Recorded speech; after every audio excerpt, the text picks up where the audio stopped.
Dzisiaj w karoserii wóz tak bezpieczny, że gdyby jego producent zamiast samochodów produkował prezerwatywy, to populacja Europy spadłaby do zera w zaledwie jeden weekend. Auto tak poprawne politycznie, że jego plakat nad łóżkiem ma sama Greta Thunberg. Samochód dla ludzi, którzy na wakacje zabierają nie tylko sandały, ale do tego jeszcze białe skarpetki, bo w pompce mają modę. Istotniejsze dla nich jest to, żeby te sandałki ich nie obtarły.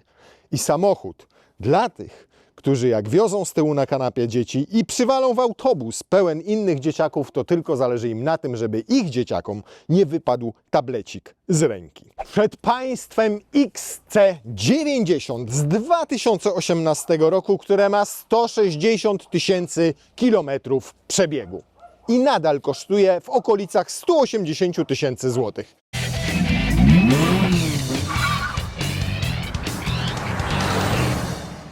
Dzień dobry.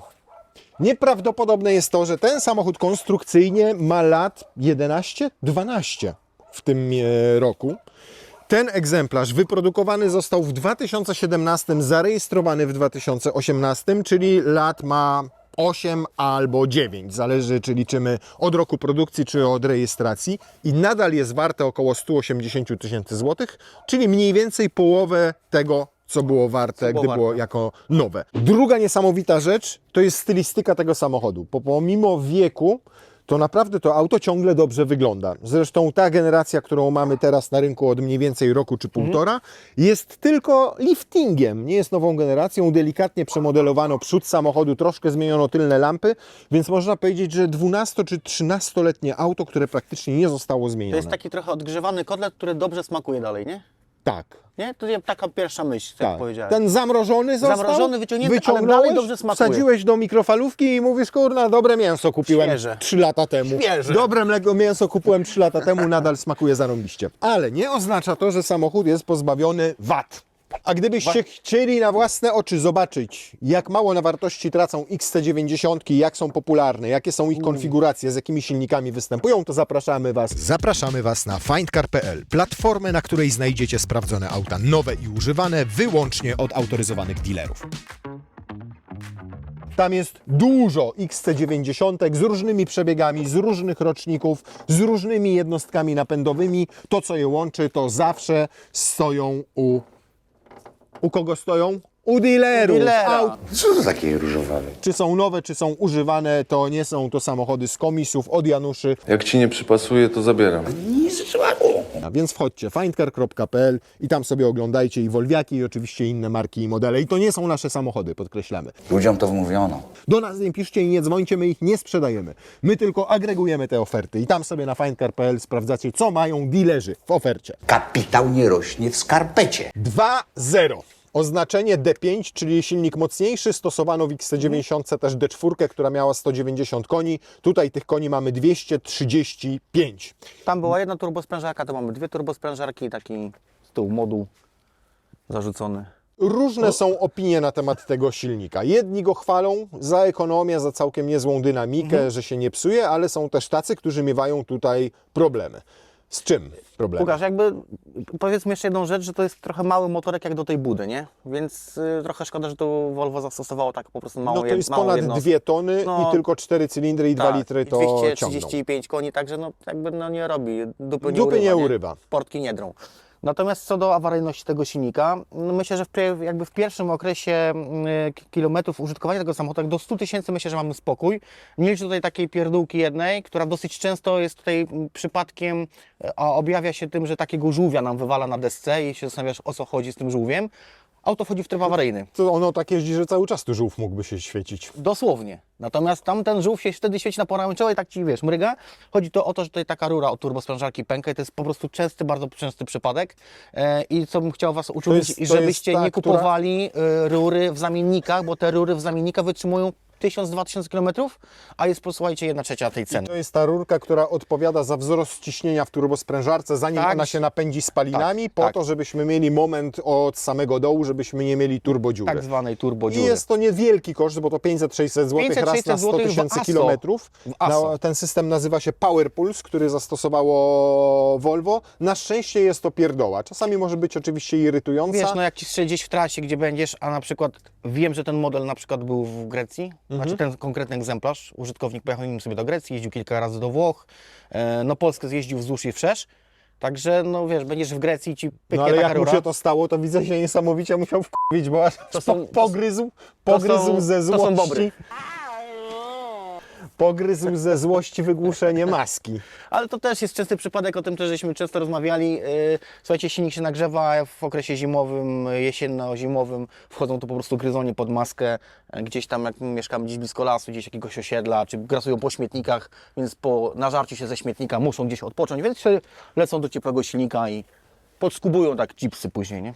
Ale jeszcze trzeba wspomnieć tutaj o dwóch rzeczach. Po pierwsze rozrząd, który należy wymienić i to akurat nie jest drogie, bo łatwo do tego rozrządu tutaj się dostać. Na przykład w Q7, jak musisz wymienić rozrząd, to on jest od strony skrzyni biegów, w związku z czym trzeba wyjąć silnik, żeby to wyjąć zrobić silnik i i tam to kosztuje wszystko to dużo. niestety generuje. Tutaj ten rozrząd jest umiejscowiony tak, że naprawa, wymiana jego nie jest. silnika. No i to są koszty, jeżeli mówimy tutaj o jakby nieautoryzowanych serwisach, to jest około 2000, w serwisie autoryzowanym to jest około 3,5-4 tysięcy, no jak tam jakieś uszczelki dojdą. Więc to, jak wiesz co, jak na tą klasę samochodu, to też uważam, że to nie są duże koszty. Koszty eksploatacyjne tego silnika też są niewielkie, bo filtry do tego silnika kosztują no tyle samo co do BMW, Mercedesa, Audi, Volkswagena, jakby, to wiesz, to więc cenowo nie wiem. Filtr oleju powiedzmy to jest około 50-60 zł, filtr powietrza około 100-150, zależy jakiego producenta sobie wybierzesz, tak? Więc to nie są duże koszta, tak? No dobrze, ale też uczciwie powiedzmy, że jak kupujesz to auto, to koniecznie trzeba się dowiedzieć, czy przeszło wszystkie akcje serwisowe. Szczególnie jest jeżeli ich to kilka. jest ten rocznik 2018, bo tam były grube akcje serwisowe. Jeżeli jednej przeprowadziliśmy, nie pojechaliśmy do serwisu na wymianę chłodnicy EGR-u, to grozi to tym, że nie tylko tak będzie wyglądało wygłuszenie pod maską, tylko że cała komora będzie spalona. Bo jak zdążą gromadził przyjechać. nam się, jak zdąży przyjechać, bo gromadził nam się nagar i bywały rzeczywiście takie sytuacje, To gdzie jest to samo co w BMW, czyli przez to, że mamy diesla i nagromadza się ten nagar, ten osad jakby w kolektorze ssącym, tak? Przez zawór EGR-u, przez tą czystą emisję spalin, przez to, że jest dodawane są spaliny z powrotem do przepalenia, to ten osad jakby ten nadmiar się zbiera w kolektorze. Przez nieszczelność układu chłodzenia spalin, czyli przez układ EGR, przez nieszczelność wydobywa się płyn, a przez to, że jest wysoka temperatura, dochodzi do samozapłonu. Więc w skrajnych przypadkach są takie rzeczy, bo słyszałem o tym, że Volvo się spaliło, natomiast w BMW jest to bardzo popularne. Zaczyna się palić kolektor ssący, który jest plastikowy w tym przypadku i koszt wymiany takiego samego kolektora, gdyby nam się już nadpalił, to jest około 2500 zł. Więc warto na to też sprawdzić, więc jak będziecie kupowali samochód używany, dobrze go trzeba obejrzeć. I lepiej, żeby to zrobił obejrzeć ktoś... i zapytać, czy miał tak. właśnie tą akcję serwisową Tak. przeprowadzoną, związaną z EGR-em. 2. Czy rzeczywiście miał już zrobiony rozrząd, jeżeli to jest przebieg powyżej 150-180 Tak jak my tu mamy, 160 tysięcy niecałe. Lepiej, żeby też auto miało częściej wymieniany olej, ze względu na to, że ten silnik o niewielkiej pojemności i tylko czterocylindrowy jednak pracuje z nadwoziem, które waży ponad 2 tony, więc jest mocno I wysilony. tutaj Volvo mówi co 30 tysięcy, bądź to, co nam powie zestaw wskaźników, czyli tam rok, półtora, różnie, bo on tutaj jest dynamiczna wymiana, jakby dynamiczne obliczanie oleju, tak jak w Volkswagenach. No ale ja bym oczywiście zalecał co 15 tysięcy. I jeszcze mieliśmy akcję serwisową związaną z systemami bezpieczeństwa, ponieważ radar tutaj pracował w taki sposób, że kiedy światło źle na niego padało, to niestety oprogramowanie nie rozpoznawało przeszkód. W związku z czym poprawiono tutaj przede wszystkim oprogramowanie w ramach tej akcji serwisowej. Poza tym były mniejsze akcje serwisowe, jak na przykład taka, że trzeba było dokręcić jeden z foteli, ponieważ za mało newtonometrów użyto, ale też występują tutaj problemy z pompą paliwową. Zdarza się, że użytkownikom gasły te samochody podczas jazdy nagle, nie wiadomo z jakiego powodu, a powód okazał się prozaiczny, trzeba było wymienić bezpiecznik z 15 na 20, bo był zdecydowanie zdecydowanie za słaby i Za to już słaby rozwiązywało i przepalało problem, bezpiecznie. więc objaw był bardzo niepokojący, a jego rozwiązanie kosztowało dokładnie złoty 50 i można było to załatwić na najbliższej stacji paliw, Plus kupując po prostu plus VAT. Więc jak kupujecie sobie używane XC90, to zapytajcie o interwały, jeżeli chodzi o wymiany oleju, o to, czy był zrobiony rozrząd, o to, czy mieliśmy zrobiony EGR, czyli akcję serwisową i poza tym wszystkie te inne akcje, o których mówiliśmy. I co jeszcze?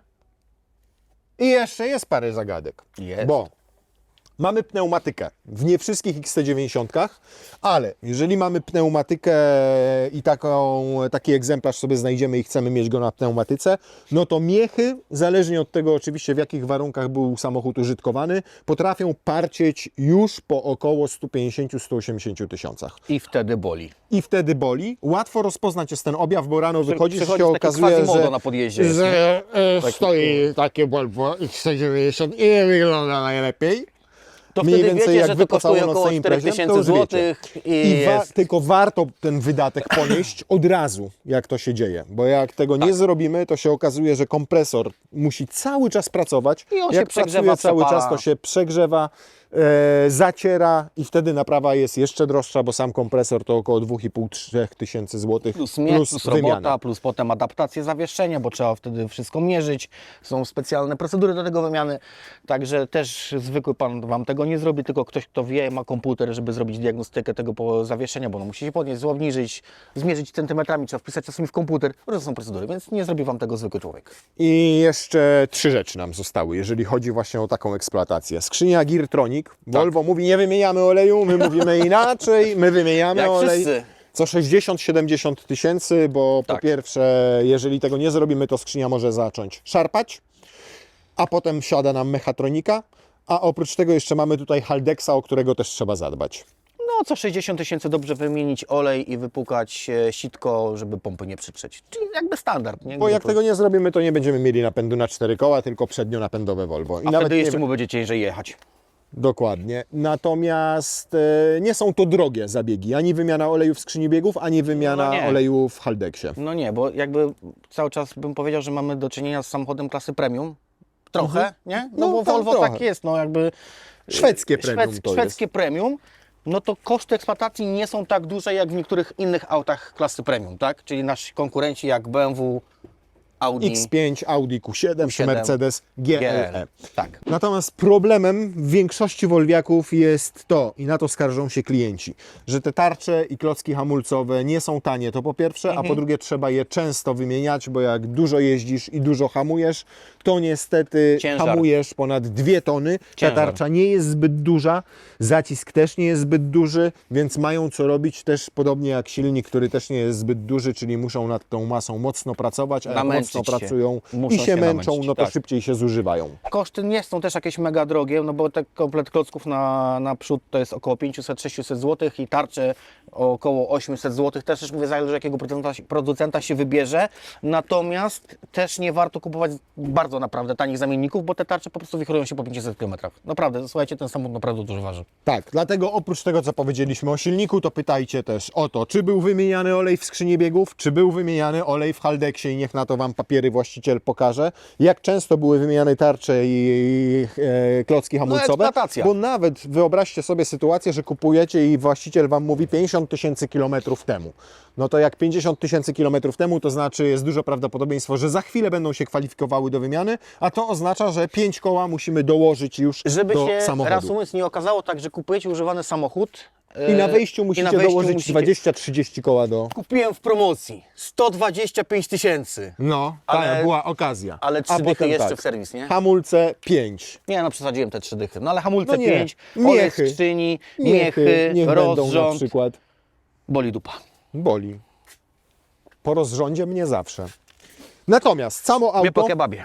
prawie 5 metrów długości i 3 metry rozstawu osi. Kawał Jest konia. sporo krótsze od Audi Q7, ale rozstaw osi ma dokładnie taki sam jak Q7 i dzięki temu ma dużo ładniejsze proporcje. W sensie takim, że są krótkie zwisy, wygląda kształtnie i naprawdę jak patrzysz sobie na jego profil, to mówisz, kurde, nie widać po nim tych prawie 5 metrów długości.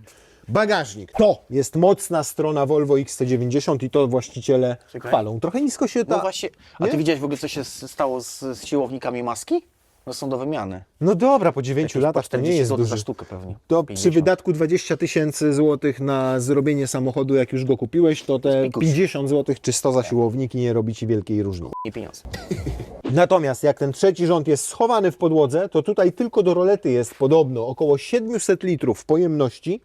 Natomiast jak poskładamy wszystko, to ta przestrzeń przekracza już 1,5 metra sześciennego. Można też sobie załadować to oczywiście do dachu. Tutaj mamy, jak to w Volvo, system montażowy siatki, która zabezpieczy nam ten bagaż przed ewentualnym przemieszczeniem się do wnętrza kabiny, tam gdzie siedzą pasażerowie. Oprócz tego bardzo praktyczne rozwiązania, jak choćby tutaj taka klapa dodatkowa w podłodze bagażnika, gdzie możesz sobie drobniejsze przedmioty tu umieścić, tutaj powiesić, czyli takie rozwiązania, jakie bardzo lubimy. Oprócz tego jeszcze pod podłogą masz schowek, w którym można sobie tutaj różne graty pochować. I jeszcze zmieściło się koło dojazdowe. To jest niesamowite. 7 miejsc, ponad 700 litrów bagażnika, jeszcze do tego schoweczki, jeszcze weszło im tutaj koło dojazdowe. Mało tego, nawet jakbyś chciał przewieźć 7 osób, czyli trzeba by postawić te fotele, o, i to się akurat robi mało wygodnie, bo trzeba to zrobić albo tam, z tamtej strony, albo sięgnąć w głąb bagażnika, to zobacz, tutaj przyzwoicie ciągle jest miejsca. Do tego stopnia przyzwoicie, że jak zesiądziesz z tej walizki, to zobacz, taka wielka walizka tutaj wejdzie i zamknie nam się klapa. No ale wiadomo, że to będzie marnotrawstwo miejsca, więc lepiej jechać jest zdecydowanie z na przykład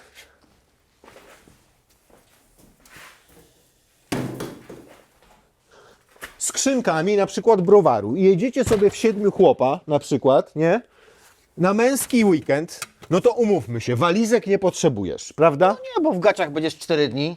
Dokładnie. Tył przekładka, tył Chodzisz w przód. gaciach 4 dni, ale no wiadomo, że nie będziesz jeździł co chwilę do sklepu, więc musisz zrobić poważne zaopatrzenie. No to jak robisz poważne zaopatrzenie, to proszę ja Ciebie, o, tak, może tak nawet, o, patrz Pan. Zobacz. Zobacz. Żeby A weź ją.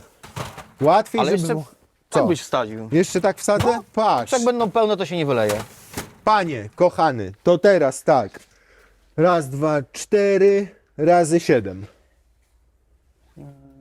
24. A auto nie ma nawet 5 metrów, bo brakuje mu do tych 5 metrów 5 centymetrów. I jeszcze mamy oprócz tego, zobacz, tutaj haczyki, które udźwigną maksymalnie 5 kg. Jeszcze tutaj mamy gumeczki, które przytrzymują na przykład apteczkę. Mamy gniazdo, zapalniczki 12V. Fajnie jest to wszystko wyłożone przyjemnym materiałem i jak na 160 000 kilometrów przebiegu, to zobacz jak tutaj jest w tym bagażniku schludnie, nawet plastiki nie są porysowane, ale to oczywiście też dlatego, że właściciel o to dba i tutaj ma gumową matę. I zobacz. I jest I to, co jeszcze ja masz lubię. do tego hak, który się tylko zwalnia i nawet ja wolę takie rozwiązanie, gdzie on nam się tylko zwalnia elektrycznie, a potem A nie cyk, a go nie wysuwa. wpychasz, a nie całkowicie. Tak. Nisko bardzo otwiera się ta klapa i to mi nieco Nie, tutaj to po prostu przeszkadza. ty jesteś za wysoki. Bo Ale zobacz. to jest moja wada. A tak. Nie, to chyba no jest właśnie, okej. to jest Nawet wada. masz grzebień tu wbudowany, możesz sobie zrobić przedziałek. Przedziałek. Z tyłu, jak siedzą dzieciory, mają uchwyty na kubki, mają nawet schoweczki w podłokietniku, ale tutaj już widać, że ten plastik jest mocno zdezelowany i po prawej i po lewej stronie mocowanie do roletki jest. No to jeszcze zobaczmy, jak zamocujemy tutaj tę roletę, ile wejdzie nam walizek w realu do bagażnika. Kiepsko na przykład rozwiązano to, że jak mamy pasy, to nie ma tutaj żadnego zaczepu na ten pas. I jak zasuwamy roletę, to za każdym razem za te pasy zaczepiamy. A, to jest chyba takie przepraszam, jest, zobacz. Tu są haczyki na te pasy. W nawiewach, które są na podszybiu. I wtedy trzeba zrobić to tak. Trzeba zrobić to tak i wówczas te pasy nie powinny przeszkadzać w zasuwaniu rolety. No i faktycznie tak też jest. I roletka może być... i roletka cała się nie składa, tylko wówczas masz tę roletkę... No i co? Nie, weź ją do końca i tu, bo musi tu w ząbek wpaść. Czyli w ten teraz. sposób. Widzisz? No nie jest to najszczęśliwsze rozwiązanie, można oczywiście dojść do wprawy, ale łatwo też przestrzelić i wtedy ona zwinie nam się cała. Więc takie jest to takie to rozwiązanie. z tą roletką. No tak, niestety, podroletka nam nie wejdzie, bo głębokość tego bagażnika, tak jak powiedzieliśmy, jest mocno ograniczona przez to, że mamy trzeci rząd siedzeń i tutaj te schowki i koło zapasowe. No tak nie, bo muszę zasłonić roletę. No. Ale z drugiej strony, zobacz, jest ten bagażnik bardzo długi, więc przez to, przytrzymaj, więc przez to mamy jeszcze tutaj miejsce na jakieś duperele. Ale jak zdejmiemy tę roletę, niestety nie ma jej gdzie umieścić pod podłogą, bo tam się nie znalazło miejsce dla niej, no to już można grubo zaszaleć. I to tak grubo. Nic co prawda kierowca nie będzie widział wtedy we wstecznym lusterku, bo zasłonią mu walizki. No ale człowieku, my nawet połowę, mamy 3 wielkie walizki i zajęły dopiero mniej więcej połowę tego bagażnika. Oczywiście wszystko zależy od tego, jak daleko mamy do tyłu przesunięte fotele, ale teraz są maksymalnie przesunięte, tylko też mają całkowicie spionizowane oparcia, a te oparcia też sobie przecież można, pochylać. Ale nawet jak będziemy mieli je w najbardziej komfortowej pozycji ustawione i przesunięte mocno do tyłu, całkowicie do tyłu. Nie, no poczekaj, to nie składaj środkowego, pokażemy jaka jest różnica na walizkach, wiesz, tutaj w bagażniku. Nie są Mniej takie więcej same. tyle tracimy, jak całkowicie pochylimy sobie oparcie fotela, bo te mamy bardziej spionizowane. Tak czy siak, nawet jeżeli je sobie w najbardziej komfortowej pozycji ustawimy, te fotele z tyłu, czyli maksymalnie przesunięte i maksymalnie pochylone, no to i tak człowieku, jedzie 4 czy 5 osób i ma mnóstwo miejsca na bagaże. Wsadziliśmy tutaj 3 wielkie walizki i mamy mniej więcej połowy bagażnika, może 60-70% Te zajęte. 4 kabinówki to jeszcze wejdą, nie? Więcej! Tutaj kabinówki możesz ustawiać pionowo. Jak je ustawisz pionowo, to masz 5-6 5. kabinówek. No ty się tam chyba jak król rozwaliłeś. Wiesz co, tak powiem Ci, tak średnio najeżdża, znaczy inaczej, mam tu wygodnie, mam tu mnie trochę ten tunel środkowy już się zaczyna i tu mnie trochę w kolano, ale powiedzmy, że mam tu z 5 cm luzu. To z tyłu mogę powiedzieć tak, mam miejsce. Masz miejsce. Mam miejsce nad głową, pomimo szklanego dachu. Czyli tutaj mamy nieco niżej sufit niż w wersjach bez tego dachu. Mam dużo miejsca na stopy, maksymalnie masz opuszczony fotel. Tak? Na kolana jest tak znośnie.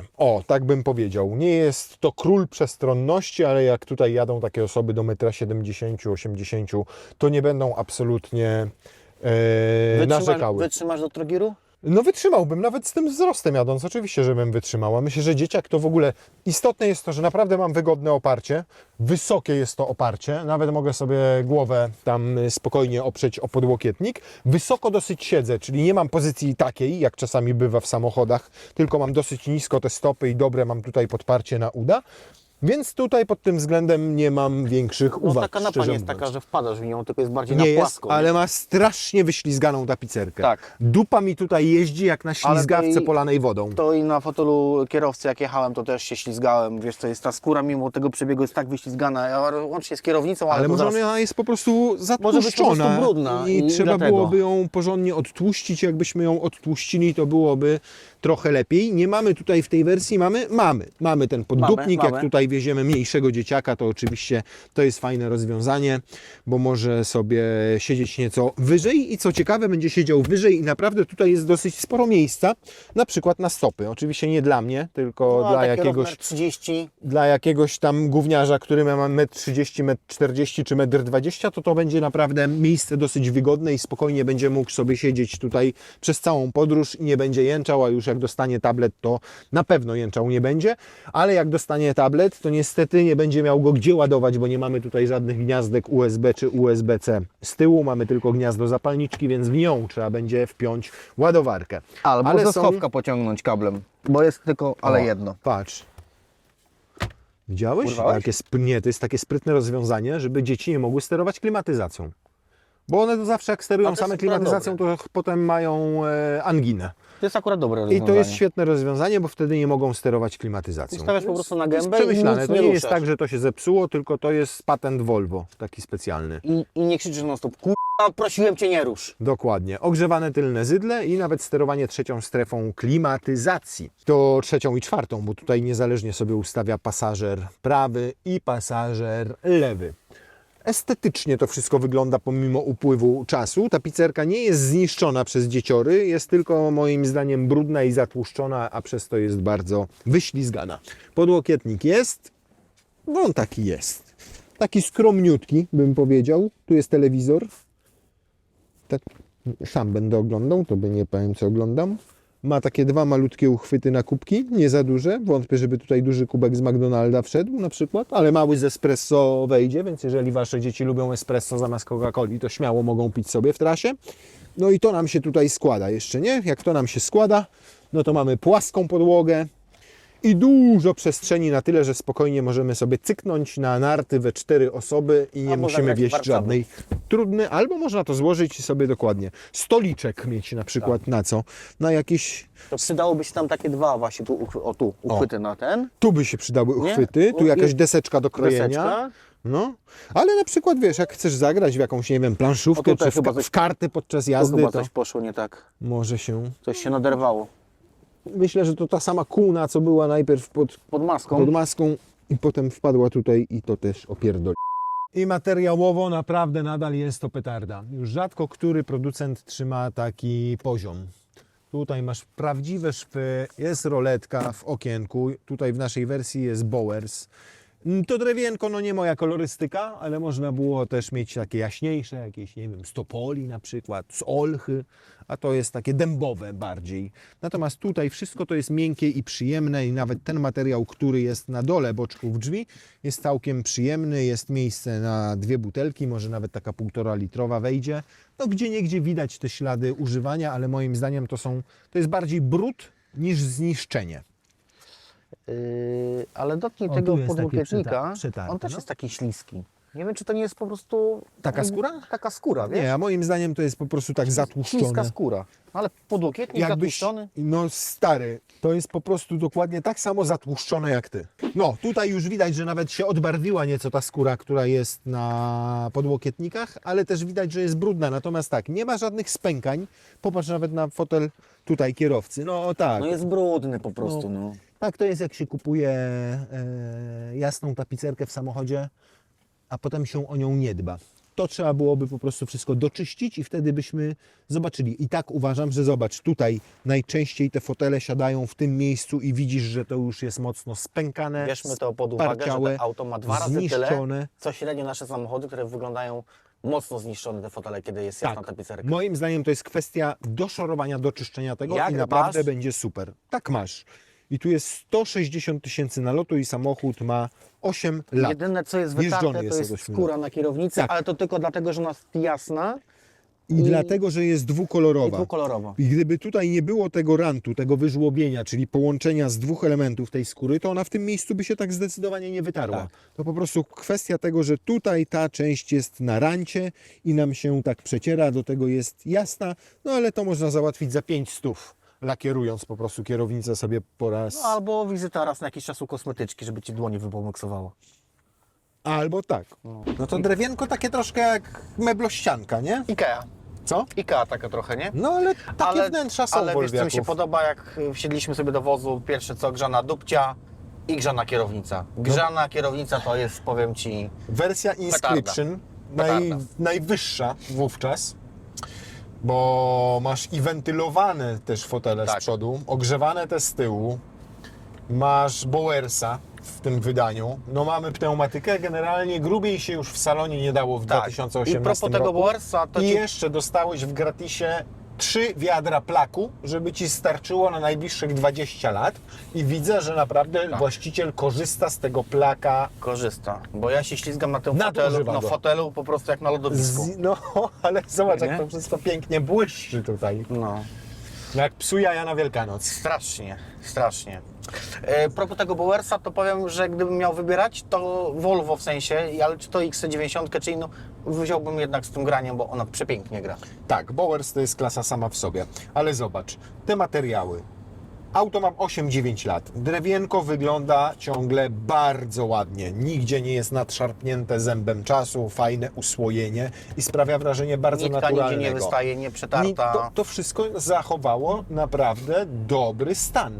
bardzo dobry stan. I już wówczas mieliśmy też cyfrowe zegary, które wyświetlają Ci centralnie mapę albo to, co sobie tam ustawisz. Cyfrowy jest i obrotomierz, i prędkościomierz. Multimedia, no już mają swoje lata, niestety. Mają i według mnie nie są tak mocno intuicyjne. Jak jeździsz kilkoma samochodami albo jesteś przyzwyczajony do aut niemieckich, to wsiadasz do Volvo i nie jest tak mocno intuicyjnie. Musisz tu trochę posiedzieć nad tym, żeby sobie coś znaleźć, coś włączyć, no bo nie jest takie proste w obsłudze, nie? Tak. Mało tutaj guzików, mało na panelu środkowym, więc No i generalnie w całym samochodzie masz tylko jedno gniazdo USB, czyli tutaj Słabo. w podłokietniku. Nigdzie indziej drugiego nie ma. Zawias zdrowy tu.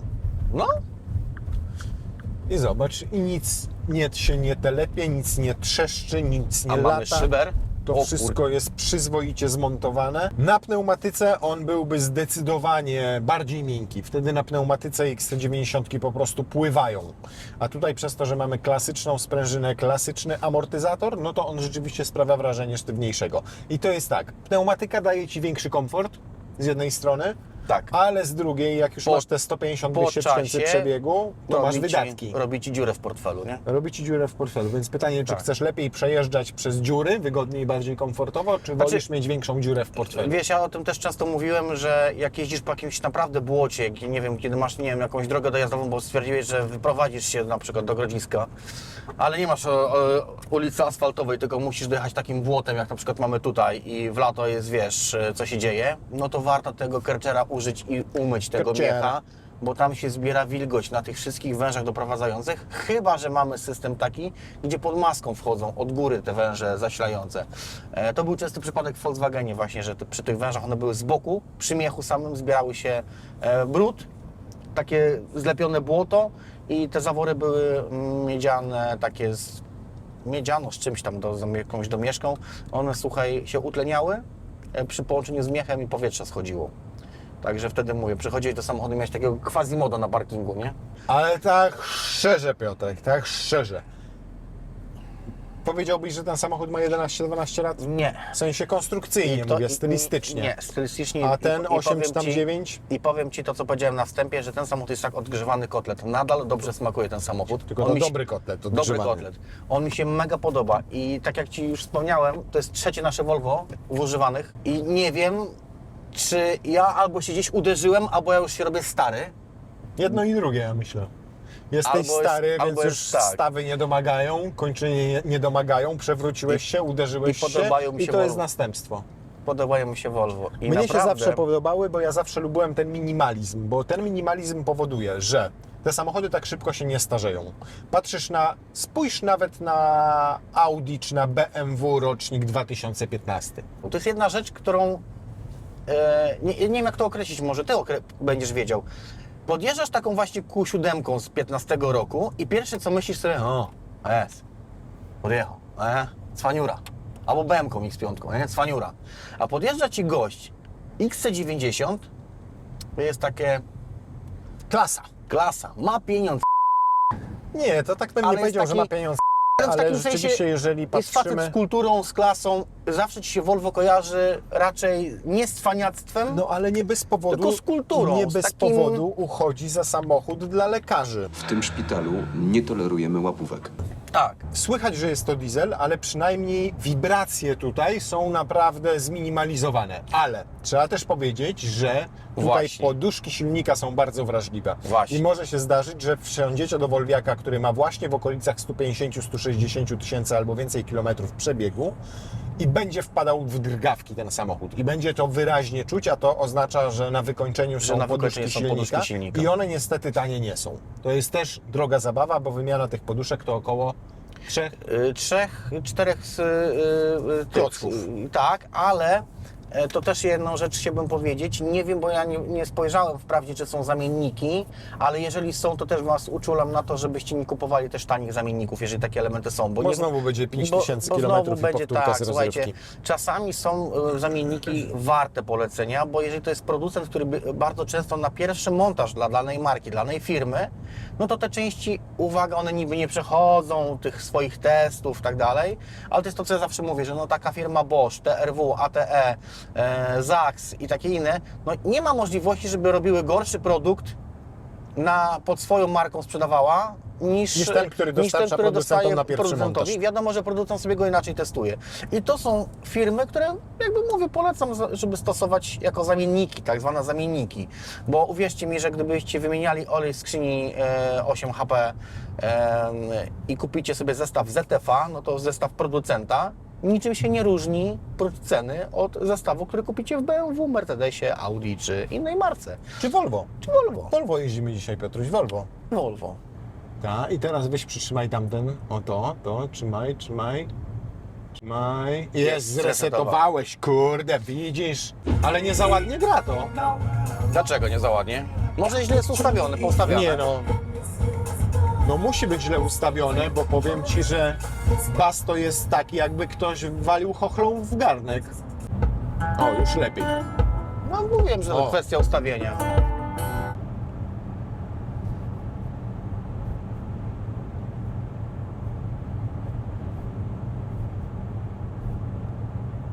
Zależy jak wiatr zawieje, 67-68 decybeli. To jak na cegłę? Jak na cegłę, jak na tak dużą powierzchnię czołową samochodu, to jest naprawdę nieźle. Znaczy średnia krajowa. Zazwyczaj średnia. Tak jest. Nieźle. Nieźle. A jakie średnie zużycie masz? 7,5, tak? No koło Wiesz 8 co, ale było. zwolniłem, tam było 8,2. Jak jechaliśmy, teraz Dobrze. zwolniłem.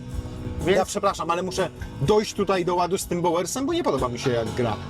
Już mamy ustawione jakość dźwięku na...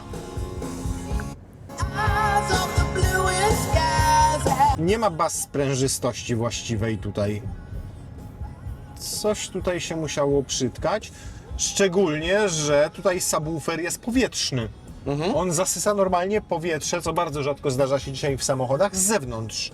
No i tutaj jest punkt krytyczny, można powiedzieć. Bo jak tutaj nam się zgromadziło sporo nagaru w kolektorze, to w życiu nie zrobimy takiego wyniku, jaki podaje producent. Bo pomimo masy XC90 D5 powinna rozpędzać się do setki w 7,8 sekundy.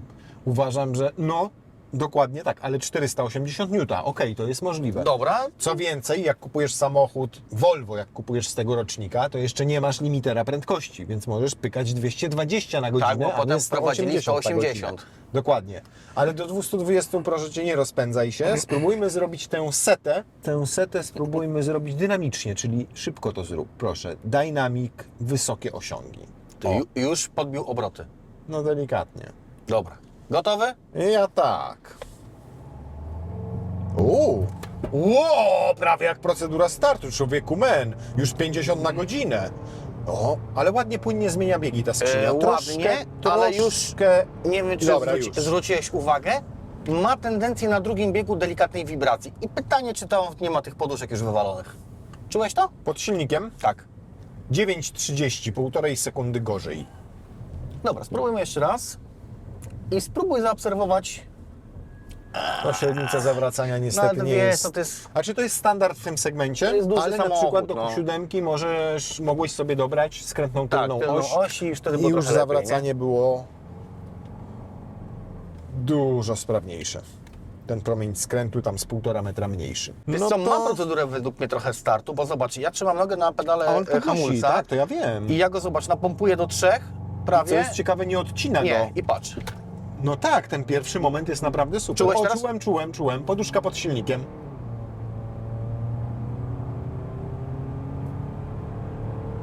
(9:33). Czyli powtarzalne, jakby Tak można jest, 1,5 powiedzieć. sekundy. No ale to moim zdaniem może być kwestia też tego nagaru, który tam się zgromadził. Może być nagaru, Bo tak jak... on Ci podnosi zużycie paliwa delikatnie i Tak. on Ci ogranicza nieco osiągi samochodu, no chyba, Tak. że ten cały Power Pulse, czyli ten system On podnoszenia miał, ciśnienia on w miał turbo. tą rurę wymienianą. Pytanie kiedy? Może już drugi raz trzeba było kiedy wymienić. może by było... Żółwik się nie świeci. Ale właśnie, nie mamy żółwia. Więc to jest jedno pytanie. Teraz Jak chcę? tak. Za kierownicę? Co ty gadasz? Tak. Ja bardzo lubię XC90. Wcale ci się nie dziwię. Ale na przykład to, co zawsze lubiłem w XC90 i już teraz wsiadłem i to się potwierdza, świetna widoczność. Bo No, często jest te samochody wysoki są samochód, wielkie szyby ma, nie? Wiesz co, ale nawet lusterko wsteczne, przez to, że ten tył jest mocno opadający, pionowy w zasadzie, ta szyba jest bardzo szeroka, bardzo wysoka, w rzadko którym samochodzie tak dobrze wszystko widzisz z tyłu. Dodatkowo, ciekaw jestem, czy tu możesz sobie nadal złożyć, bo był taki okres, gdzie nie można było tego zrobić. Mówisz o zagłówkach Tak. No i właśnie, elektrycznych? no to nie to. Nie, ja sobie fotel wyłączyłem, bo grzeje mi w kupę. Ustaw miejsca kanapy. No nie ma tutaj tego, nie? Mogę Ci nawet właśnie Ale wiesz co, dziwne, ustawić fotel. poczekaj, O, dziwne, bo według proszę, mnie mogę przesuwać Twoim fotelem. z tego rocznika to powinno być. Był taki moment, gdzie Volvo tego nie stosowało. Wydaje mi się, Teraz znowu do że tego te pierwsze, wróciło. 17-18 rocznik powinno to mieć. A mnie się właśnie wydaje, że niestety nie. A tak to jeszcze jak sobie złożyłeś te zagłówki, chociaż one są tak szeroko rozstawione, że one nieznacznie, dosłownie po kawałeczku szyby zasłaniają. Na środkowym fotelu zagłówek jest schowany w fotelu, bo on jest taki awaryjny, można rzec, ale też masz z tyłu te boczne szyby bardzo duże, więc nawet jak zerkasz sobie przez ramię do tyłu, to masz świetną widoczność. Jak na takie auto duże, to też te Z wielkimi słupki słupkami A. te słupki A nie są jakoś specjalnie rozbudowane. Tutaj lusterko jest umocowane w Na drzwiach, drzwiach. a nie w słupku. Tak dokładnie, jakby, nie? więc Ci nie ogranicza widoczności, więc jak na taką landarę, naprawdę widoczność jest moim zdaniem bardzo dobra. Znaczy, jedzie się autem przyjemnie, jak na takie gabaryty Tak, tego tylko samochodu, no to czujesz się w nim fajnie, czujesz się bezpiecznie, dobrze widzisz i jednak ten dźwięk silnika mimo, a może on dlatego jest taki głośny, bo tam Przez te poduszki? nie, to wygłuszenie trochę wyjedzone. Nie, żartuję, ale Jeszcze o jednym problemie nie powiedzieliśmy w przypadku XC90, czyli reflektory przednie. no właśnie, a to jest niestety, Spory wydatek, jak to się wydarzy. bym brzydko powiedzieć, może trochę pięta achillesowa? Achillesowa. Achillesowa? To jest oko achillesowe. Słuchajcie, w tych samochodach bardzo częstym przypadkiem jest to, że pękają reflektory przednie na bokach. Tutaj na łączeniu błotnika ze zderzakiem. W naszym i egzemplarzu tak jest i to i w też prawym jest. i w lewym. One też są uszkodzone z przodu od kamieni, to widać te pęknięcia, natomiast one zaczynają pękać z boku. Mam znajomego, który ma taki samochód, u niego na gwarancji nie chcieli mu tego wymienić. A miał podobny przypadek, tak? Jakby co drugi samochód i na to też trzeba zwrócić uwagę przy zakupie, że te klosze pękają. Ja słyszałem teorię, nie wiem ile w tym jest prawdy, może mnie poprawicie w komentarzach, że podobno od ciasnego spasowania i przez to, że ten nadwozie pracuje, podobno pękają obudowy, a one nie są szklane, tylko są plastikowe. I teraz jest najgorsze to, co muszę powiedzieć. Jeden taki reflektor to jest koszt około 8 do 9 tysięcy złotych. Pękają od ciasnego spasowania. Dobre, trzeba uważać. Ja wiem, co ty masz na myśli. O reflektorach mówię, w No, Volvo. no ja mówię właśnie o reflektorach. Ma ten samochód trochę bolączek, ale w dużej mierze te bolączki wynikają z niewłaściwej eksploatacji. Tak. Po pierwsze, czy samochód miał zrobioną akcję serwisową z EGR-em? Jak ktoś to zaniedbał tych kilka lat temu, no to przerąbane. No to przerąbane, bo dochodzi mu dodatkowo jeszcze wymiana kolektora ssącego. No chyba, że się tam zapaliło przez Chyba, to że się wszystko zapaliło, pod maską, ma no to wtedy tam problem, nie? trzeba było troszkę Tak. więcej wymieniać. Więc pytanie, czy miało akcje serwisowe przeprowadzone? Tego z systemu City Safety, dokręcony fotel, który był za lekko przykręcony i tego typu pierdoły. Pytanie, czy miało zrobiony rozrząd? Pytanie, czy miało wymieniany na bieżąco olej nie tylko w silniku i nie co 30, a co 15-20 tysięcy, ale też olej w haldeksie i przeczyszczony olej w skrzyni. silniku i olej w skrzyni biegów. Pytanie, co z poduszkami pod silnikiem? Czy miało wymienione, czy dopiero będą się kwalifikowały do wymiany? Pytanie, czy już miało robione miechy, jeżeli ma pneumatykę? Łukasz, Czy te miechy dopiero będą się kwalifikowały? Wszystko super, o czym mówisz, ale ja już Ci muszę wyhamować. A wiesz dlaczego? No. Bo biorąc pod uwagę konkurencję tego samochodu, czyli Audi Q7, BMW X5 i Mercedesa klasy GLE, tak? To jest zupełnie inny budżet. Okej. Bo tutaj, w tych wszystkich rzeczach, które wymieniłeś, powiedzmy, że wydasz 25 tysięcy.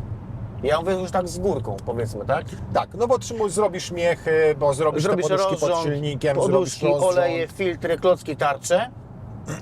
Powiedzmy, że dostaniesz rabat za 25 tysięcy to zrobisz, bo to jesteśmy w stanie, to się w tej możecie zamknąć. Ale masz wtedy naprawdę... Za 25 tysięcy złotych nie zrobisz tego wszystkiego w Q7. No myślę, że tam Bo trzeba sama 5 wymiana, liczyć. sama wymiana rozrządu w takiej Q7, bo tam mamy 3-litrowego diesla, to jest koszt 20 tysięcy złotych. Co? Rozrządu? No musisz silnik wyrzucić. Więc już sama... 20 koła? Oczywiście, że tak. Przy takim przebiegu 160 tysięcy, tam mamy wałki rozrządu, które mają regulację i kasują luz. Jeżeli taki wałek jest wytarty, to sam wałek kosztuje 4000 zł. Orzesz ty w dupę. Wymiana rozrządu to jest uszczelnienie całego silnika, bo trzeba pół silnika rozebrać z tyłu. Jest na łańcuchu. Więc Łukasz, Okej. i myślę, że to jest odpowiedź, dlaczego te samochody trzymają cenę. Tak, no bo one naprawdę, 8-letni egzemplarz 160-180 tysięcy złotych. To jest naprawdę sporo, nawet jeżeli jest dobrze wyposażony. Ale jak szukacie XC90, bo Wam się podoba, to macie tak naprawdę do wyboru dwie drogi. Pierwsza droga taka, że nie wiecie do końca, co w samochodzie było wymieniane, albo wiecie, że nie było wymieniane. Czyli nie były na przykład wymieniane miechy, że ktoś nie wymienił tego oleju w Haldeksie, nie wymienił tego oleju w skrzyni biegów, nie wymienił poduszek, nie wymienił power tego, jak on się nazywa, Power Pulsa. Rury od turbo. Rury od turbo, czyli... Będzie Wam łatwiej powiedzieć. Dokładnie, no to musicie być nastawieni na wydatek. No ale najfajniej byłoby taki egzemplarz znaleźć, gdzie wiecie, że Ze wszystko sprawdzoną historią, jest ze zrobione wszystkim, co było jak robione. trzeba. Natomiast tak jak mówię, nie dyskwalifikuje to absolutnie żadnej XC90, No bo nie. to jest po prostu dobry samochód i koszty jego eksploatacji, nawet jak przyjdzie Wam zrobić trochę więcej w tym aucie, nie są miażdżące i Was nie puszczą z torbami. To jest taki... Spokojnie jeszcze w tym wszystkim opłacicie zajęcie dodatkowe Waszych dzieci i jeszcze, Fajne auto. i jeszcze na prezenty gwiazdkowe wystarczy. Fajne auto, tylko takie trochę nudne. Taki powiedziałbym, że to jest taki test na ojcostwo. Jak dobrym ojcem jesteś? Czy bardziej zależy Ci na Twoich doznaniach, czy bardziej zależy Ci na bezpieczeństwie i komforcie Twoich dzieciaków? I jeżeli tak, to kupujesz Volvo i przechodzisz ten test na ojcostwo i to jest to, co Ty powiedziałeś o BMW, Audi i o Volvo. Ci, którzy kupują BMW i Audi, bardziej myślą o sobie i o swoich doznaniach, a ci, którzy kupują XC90, bardziej troszczą się o Po prostu. swoje rodziny. Nie wiem, czy teraz dobrze wypadnę w oczach naszych widzów. Ja bym sobie XC90 nie kupił.